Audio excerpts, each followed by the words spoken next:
And here we are. We've got someone who's in the actual theatre industry with us tonight. It's a privilege, actually. Michael Buller from the Melbourne French Theatre Company. Michael Buller, good evening. Good evening. How Bonsoir. Bonsoir, monsieur. Comment ça va? Ça va très bien. Très bien? Très, très bien. Très, très bien. Wow, very, very well. Okay. What can I say? Tell us a bit about yourself before we even get into talking about the play. Well, my origins are Italian, Right. but also some French origins, and I founded the Melbourne French Theatre 24 years ago, and we do two plays a year, entirely in French, with one difference: we have surtitles in English. So that makes a big difference. When am I in your next production? I am an actor, so just But let do you me know. speak? Do you speak French? Yes, Oh, I used that's to good. teach French. Oh, so- very good. But very it's good. been 12 years now. But anyway, let's not talk about me. Right. We'll talk about that later. But yeah, so this production, what are your professional sort of thoughts about it? I enjoyed it very much. It was a production where obviously you have to have a good grasp of Neapolitan. Neapolitan, yeah. Which I don't have. However, that aside, I followed the story. The message was very, very clear. I listened to people laughing at certain points where I didn't follow it all.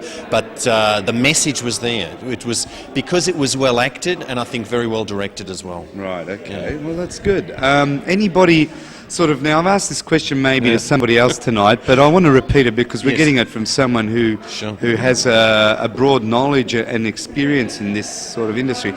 Did any actors really come through convincingly to you? Shine, definitely the main Filumena, Rosemary.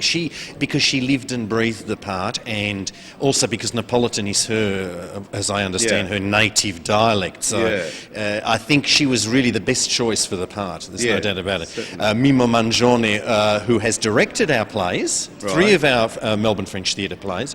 He's a wonderful actor, but he's also a wonderful director.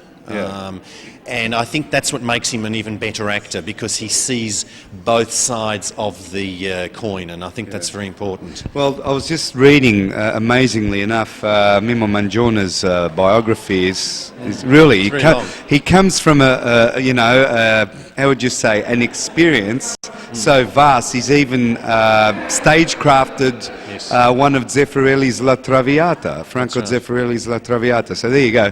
It's a man of broad experience and expertise. And we had the fortune to see him in action, along with Rosemary, who's a girl who's had a pretty interesting upbringing. She started off her first debut at the age of 4 in a little primary school production. And by 32 she was already starring in, I've just forgotten here, she was starring at the age of, got the program here. Child actor. Yeah, it says here, age 32, Rosemary developed her stand-up act La Chantosa, a raucous Neapolitan vaudeville songstress.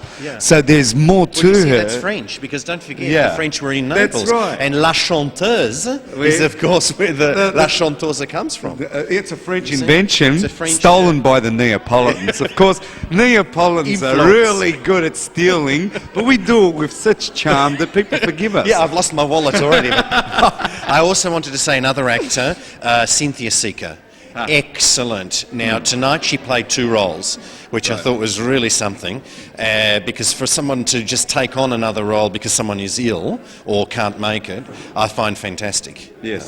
Because it's very demanding. But she plays the roles very well. She's also French, very, very fluent in French, and has done 7, 8, 9 of our Melbourne French Theatre plays too. So what I wanted to say too, there is a crossover in Melbourne.